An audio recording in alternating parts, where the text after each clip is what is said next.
I think we're live. Peter B. Collins. Peter B. Collins, news and comment. It's Friday, February 3rd, 2017. Say hello to the live audience on Facebook, Chloe. Go ahead, look at the camera. And if you're listening to our audio podcast through the usual systems, check out our live Facebook feed of the recording of today's news and comment podcast. It's available on Facebook. We've got the settings so it's not private. You don't have to be a friend of mine. You should be able to just put Peter B. Collins in the search window at Facebook, and the video that we're recording here on Friday at 2 p.m. Pacific time should be available to you. I hope so. I'm still trying to figure out all of the ins and outs of Facebook Live. It is a little complicated, and I've had some tips from listeners. I do appreciate your input. Ian and who else? John in Sacramento. Other people have, and Ray in San Diego, all with some helpful information. Thanks to each and every one of you. And Chloe, say goodbye for now, because we've got news to talk about and comment on. Today, the Trump administration appears to be itching for armed conflict with Iran, or the three-letter word that we commonly use called war. And this is a serious issue just 2 weeks into this new administration. And some of the moves appear to be chaotic, some of them appear to be intentional, and some appear to be strikingly consistent with the policies of the previous administration that was so demonized by Trump on the campaign trail. So the announcement of these sanctions comes in ways that are questionable. First of all, the sanctions appear to be aimed at responding to a missile test that Iran conducted last weekend. And the Trump administration is saying that that missile test is not consistent with the six-nation nuclear agreement that Iran entered into a year and a half ago. Now, inconsistent is not the same as in violation. And it does appear to be questionable because the language is that Iran cannot launch a missile that is capable of carrying a nuclear weapon. Iran says, hey, we don't have any nuclear weapons, therefore any missile we launch doesn't fit that criteria. Now, you could say that Iran is testing the boundaries and working the margins here, and that might be fair. But Trump is trying to stake out a position that he is tougher than Obama. And in his relentless tweeting earlier today, he said they don't appreciate, Iran doesn't, how kind President Obama was to them. Not me. So that is a clearly belligerent signal that is coming from the Trump administration in these early days. And the sanctions are also said to be in response to an attack on a Saudi Arabian naval vessel that was off the coast of Yemen, and it was attacked by Houthi rebels. Now, these are the rebels who are fighting al-Qaeda on the Arabian Peninsula and the invading force from Saudi Arabia, with approval from the United States, both from the Obama administration and now from the Trump administration. But Sean Spicer, the White House press secretary, fumbled and inaccurately said the other day that Iran had attacked an American naval vessel. Now, Iran didn't do the attacking. It was rebels who are said by the United States to be supported by Iran, but we don't have a lot of proof of that. And so this seems to be Trump stretching, once again exaggerating, threats and responses. So they designated 25 individuals and entities associated with Iran's ballistic missile program for sanctions, including the Islamic Revolutionary Guards. The sanctions target multiple entities and individuals involved in procuring technology and or materials to support Iran's ballistic missile program. But we understand that missile sanctions and sanctions for sponsorship of terrorism are not violations of the multi-party deal with Iran. The U.S. retained the latitude to what was called snap back the old sanctions or impose new sanctions for different violations. Now, earlier this week, the Trump administration put Iran, quote, on notice, even though we don't really know what that means. And in his tweet this morning, Trump once again repeated the false statement that he made repeatedly on the campaign trail, that the nuclear deal gave Iran $100 billion. Today the figure was $150 billion. And that is not true. What happened was, on completion of the nuclear deal, when sanctions were lifted, money was returned to Iran that had been frozen during the period of the sanctions. It was their money. And Trump repeatedly mischaracterizes this to lead people to believe that Obama gave Iran $150 or $100 billion of U.S. taxpayer money, and that could not be further from the truth. Interesting front pager in today's New York Times, where they offer this assessment that President Trump is conducting policies that are consistent with his predecessor on Iran, on Russia, and on Israel. Now, some of this I agree with and some I don't. The issues related to Russia we'll get into in a moment.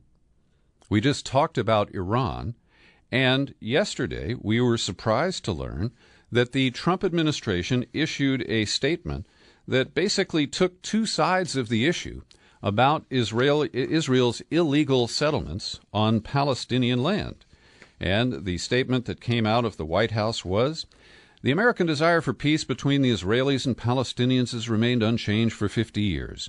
While we don't believe the existence of settlements is an impediment to peace, that's something that Israel wants to hear, the construction of new settlements or the expansion of existing settlements beyond their current borders may not be helpful in achieving that goal. Now, this came as a real shock late yesterday afternoon, because the second half of that remark is a cautionary note to Israel, and it appears that this will be subject on the meetings that Netanyahu will have with Trump at the White House starting on February 15th. But this is an unusual parsing of language for the Trump administration to use, because they've been all in about Israel, about settlements. The bankruptcy lawyer, David Friedman, who Trump appointed as his ambassador to Israel, is not only a big booster of illegal settlements, he helps fund them. And so is Trump's son-in-law, Kushner, Jared Kushner. So this is a curious statement coming out of the administration. And then they went on to say that the Trump administration has not taken an official position on settlement activity. So that appears to be taking three sides of a two-sided issue. And as I said, parties can choose what appeals to them the most. So the analysis piece in the New York Times today is suggesting that with this cautionary note about settlements, the Trump administration is using a page out of the Obama playbook, that Nikki Haley, the ambassador to the United Nations who has zero foreign policy or international experience — she was the governor of South Carolina, after all — she declared that the U.S. would not lift sanctions against Russia until it stopped destabilizing Ukraine and pulled its troops out of Crimea. Now, Trump has signaled that he's willing to let Crimea go. That occurred in the last administration, and he doesn't appear to be ready to relitigate that. Now, either Nikki Haley is freelancing here, she is setting her own agenda, or the White House is using an intentional strategy of misdirection. And I do want to, be open to that second idea. It is possible that that's what's going on here. But then we get this curious report from The Independent in London. And I haven't seen this replicated in any American media that I surveyed today.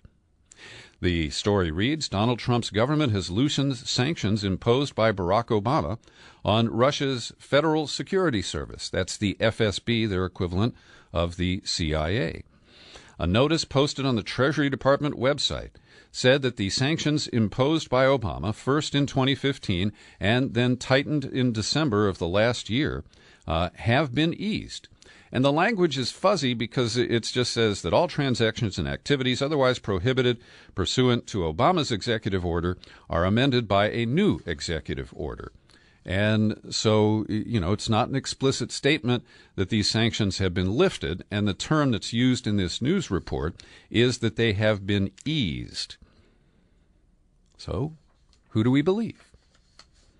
Is Nikki Haley representing the official line of the Trump administration when she says that sanctions on Russia won't be lifted? Or is she not in the Steve Bannon loop? And they're operating at the White House with their own agenda and letting their cabinet officers and top officials, like a UN ambassador, find out, like the rest of us do, from Twitter? Those are questions that I don't have answers to right now, friends.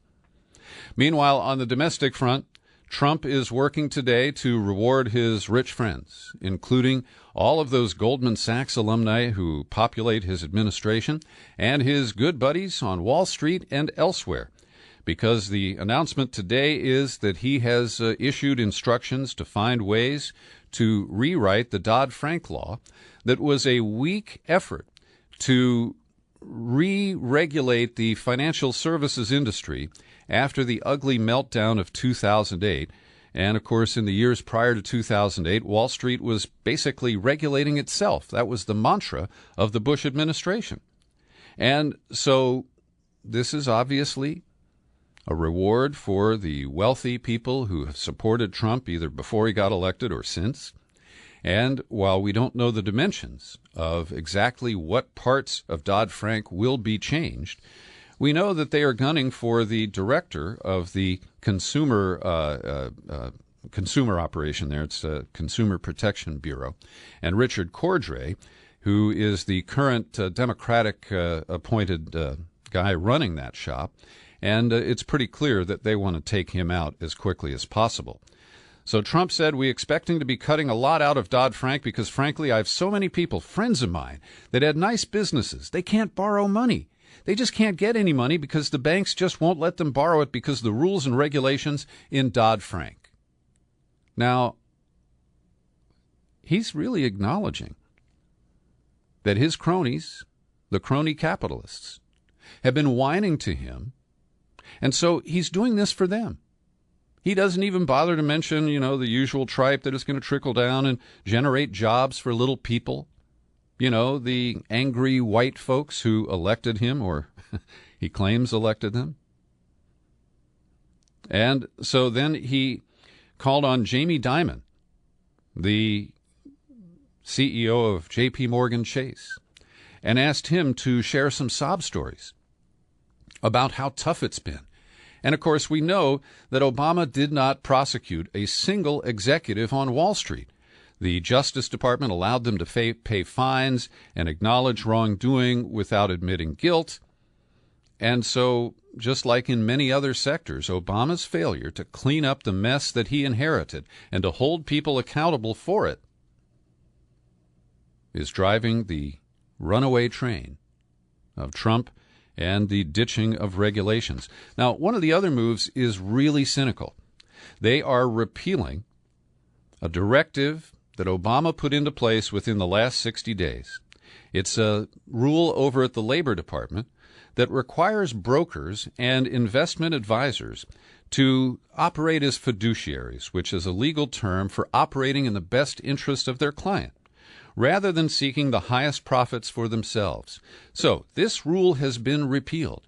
And to me, it says that it's okay for unscrupulous financial operators, scammers, to screw senior citizens. And Trump, who's got this 2-for-1 rollback of regulations, he said, we're going to have regulations. Yeah, we're going to protect people, except where it conflicts with the interests of his wealthy buddies.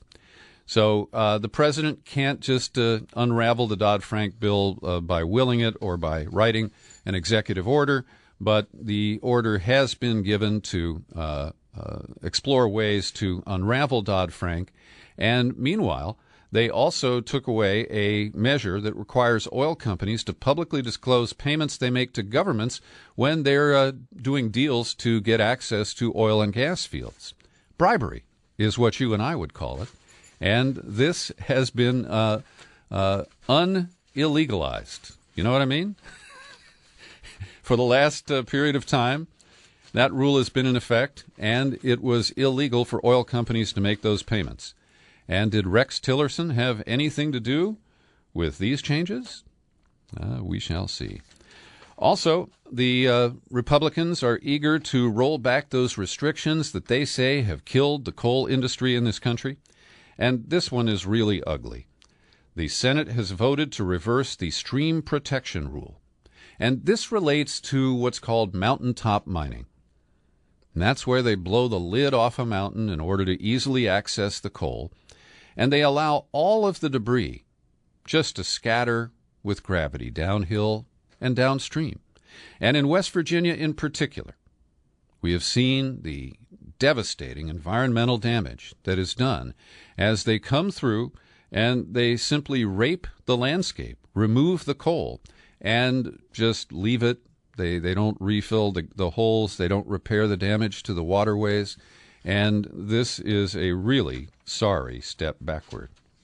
Now, I actually am going to lead the coverage of the immigration issues with some good news, and I'm shocked by this.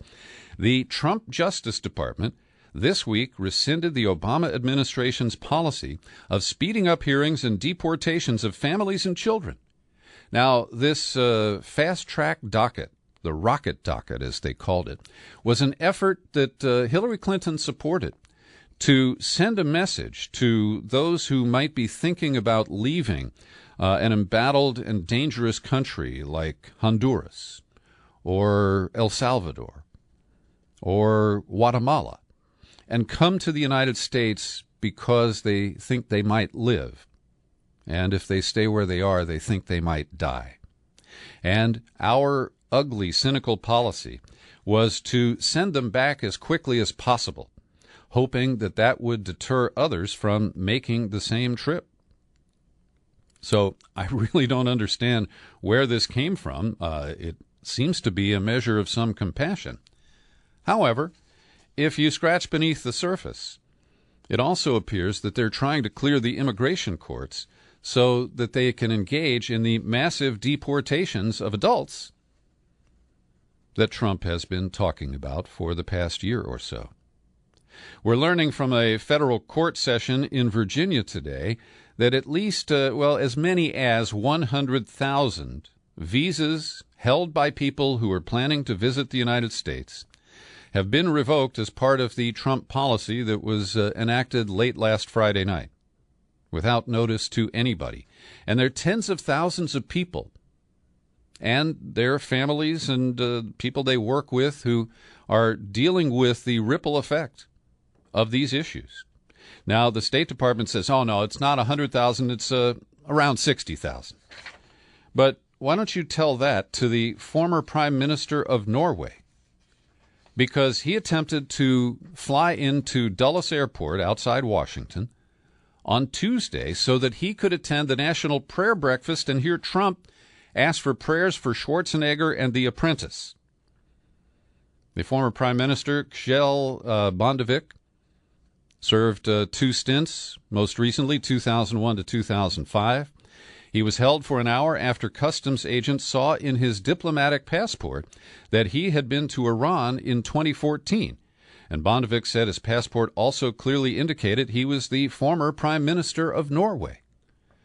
But it appears that no one is exempt from the crazy quilt rules that have been put into effect, and some have been modified. For example, they quietly made changes at the behest of the Pentagon in the last couple of days to permit those who interpreted for the United States in Iraq and their families to enter the United States. They had been banned under the misguided and poorly vetted order that we believe Steve Bannon wrote and was issued, as I said, late last Friday night. So that is an acknowledgement that they made mistakes, but of course, in the Trump White House, you never admit that mistakes have been made, and that has been the posture all week. So the judge at this hearing in Virginia, Leonie Brinkema, scolded the government for the chaotic approach here, and she held that the state of Virginia could enter a lawsuit against the Department of Homeland Security over these issues. And later in the day, she agreed to a motion which will allow the plaintiffs in this case to extend the reach of her agreement. So it's interesting to see that the courts are already involved in trying to roll back the most extreme elements of the Trump immigration policies. Every day I like to pause for a second and thank the people who support my work here at the Peter B. Collins podcast. Now, if you're watching for the first time on Facebook, you're probably wondering, who is this guy? Well, I've worked in radio for years. I started podcasting about 9 years ago. This is my second outing on Facebook Live, and I'm enjoying reaching new people. But if you want to find out more about me, come on over to peterbcollins.com. There are over 1,900 podcasts that I have recorded there, and they're all archived and available to you at any time. And I'm supported by subscribers, great people like Paul Elsesser, Kathy and Mark in Mill Valley, my good friends who are staunch supporters. And there are many people across the country and around the world who listen to the podcast and have subscriptions. And you can join them at peterbcollins.com. You click on the menu button and pull it down, and then you click on Become a Subscriber. It takes you to the sign-up page. And if you take out a new annual subscription and give me a mailing address in the continental U.S., I've got a bonus book for you. They're displayed on the sign-up page at peterbcollins.com. Well, over at the CIA, Mike Pompeo has been installed, Trump's appointee, as the director, and he has promoted a woman with a history of being directly involved in torture to the number 2 deputy director post. Her name is Gina Haspel. And in Thailand, a long time ago, it would have been in about 2003, she was running the CIA black site where Abu Zubaydah was waterboarded. And because of her involvement in that, Dianne Feinstein, when she chaired the Intelligence Committee, blocked a promotion for Haspel. But that's no longer the case, and her history of torture is probably a plus in terms of her resume for the Trump administration. And there's a great review of this at Shadowproof, where Kevin Gostola gives you more information about this woman and her history. I'm waiting to hear that Alfreda Francis Bukowski has been promoted. She is the woman that the character, the redhead in the movie Zero Dark 30 is based on. She was one of the women at the CIA who was very in favor of torture, very aggressive with it, and it is shameful that she remains in a powerful position there today, and she faced no investigation or accountability from the Obama administration. Yesterday, I led the News and Comment podcast with the information that the Republican ranks seem to be crumbling when it comes to the idea of repealing and replacing Obamacare. And the issues are, they know they've got the votes to repeal it, but they don't have a clue about what to replace it with. And Trump has compounded this by cherry-picking. He wants to keep the ban on pre-existing conditions, and he wants to make it cheaper. And, I mean, he's promised the moon to people, and the Republicans are really scrambling to try to figure out what to do. And now I have to extend a compliment to Obama, because I've been a blistering critic of Obamacare for a main reason, that it cemented the control that the for-profit health insurance companies have over our health care system. And I think that's a big defect, and I think that single payer is the way to get around that, to get beyond it. But maybe Obama was smarter than I thought, and maybe by putting the insurance companies in the driver's seat here, he recognized that this could be a key to protecting Obamacare from the Republicans after he left office. And in fact, Republicans are saying that every day now, health insurance lobbyists are hammering them, saying, look, if you blow up Obamacare, you could destroy the insurance markets in this country altogether and create so much confusion that, we could be in a world of hurt. So the insurance industry has given the Republicans until the end of March to get their shit together and explain what they plan to do going forward. You've heard about this howler already, I'm sure. Kellyanne Conway was on Hardball with Chris Matthews last night, and she was defending the immigration and refugee ban. And she said, let me quote, "I bet there was very little coverage. I bet it's brand new information to people that President Obama had a 6-month ban on the Iraqi refugee program after 2 Iraqis came here to this country, were radicalized, and then they were the masterminds behind the Bowling Green massacre. I mean, most people don't know that because it didn't get covered." Well, no, Kellyanne Conman. People don't know about it because it didn't happen. There was no massacre in Bowling Green. There are a couple of guys who got arrested in Bowling Green and are doing time, but they did not have any plans to launch attacks in the United States. They were gathering stuff they wanted to send to Iraq. And it smells like another frame-up case of domestic terrorism to this big nose right here. And there are great tweets out there. This one is from a guy named Jim Osborne. He said, "I was a student at Bowling Green when the Bowling Green massacre didn't happen. I'll never be able to not forget what I didn't see that day." Take that, Kellyanne. Couple of quick links here. New York Times has a strong editorial calling for one principled Republican to vote against Betsy DeVos for Education Secretary, and then her nomination will be rejected. Is there one principled Republican?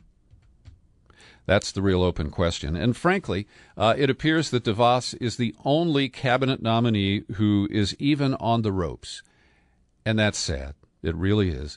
It's not the most important post in the cabinet. I'm not saying it's unimportant, but we should have blocked Rex Tillerson and Jeff Sessions, and that's not happening. Also, Jeff Merkley has a great op-ed in the New York Times today. I've linked to it in the show file at peterbcollins.com. And he says that this Supreme Court battle over Neil Gorsuch is so important, and that we have to straighten out the way the Republicans obstructed the Merrick Garland nomination by Barack Obama last year, that he is willing to risk the so-called nuclear option. He said, "I see accepting this nomination as going along with a different nuclear option, one the Republicans have already exercised. If Republicans will confirm nominees only of Republican presidents, or if Democrats will confirm nominees only of our own party, the court will be damaged. Furthermore, lowering the required vote threshold will not be such an easy decision for the Republicans, because the day will come when Democrats control both the White House and the Senate, and at that point they would regret it." So Jeff Merkley says, bring it on. And let's see, I got time for a couple of more items here today. I'm pleased to report that a group called Level the Playing Field has sued the Federal Elections Commission over the work of the Presidential Debate Commission in this past year and the exclusion of qualified candidates like Jill Stein and also the Libertarian Party candidate. The attorney Alexandra Shapiro has argued that the commission should lose its nonprofit status due to the unfair way it managed the debates in the past year. And a judge in the federal court ruled in favor of them and grants their motion for summary judgment, ordering the Federal Elections Commission to reconsider the allegations within 30 days. Well, we'll see where that goes. And finally today, remember the Clinton Foundation? Yes, it's what Bill was doing to keep himself busy while Hillary was waiting to ascend to the presidency, and it was the subject of a lot of critical coverage in the past year, some of it from me. Well, the latest news is that the Clinton family isn't sure what to do with that foundation, and Bill Clinton, in a letter to the foundation supporters, asked them for advice and input. Now, they have already decided to shut down the Clinton Global Initiative, and they gave the required notice to their employees that that is underway. But the bigger picture is, if Hillary doesn't have any aspirations to be president, what's the point of the Clinton Foundation? Now, I know many people who believe it's just a do-good operation that helped a lot of people around the world. And that may be true. At the same time, it is true that it was an open influence peddling operation designed to trade money for access to Hillary while she was Secretary of State and to build up Bill Clinton's portfolio as the next president. And I welcome the total shutdown of the Clinton Foundation. I hope it happens soon. Thanks for joining me today for my News and Comment podcast. If you're watching on Facebook, I'm glad you're there, and I'm waving at you right now. We'll do this again next Friday at the same time and the same stations. And I'm trying to get Roy Rogers queued up here so I can head off into the sunset. Happy trails to you from Peter B. Collins. Happy trails to you until we meet again. Say goodbye, Chloe. Happy trails to you. Keep smiling until then. Chloe, you got more likes than I did. I think we're going to have to do this again. Just sing a song and bring the sun.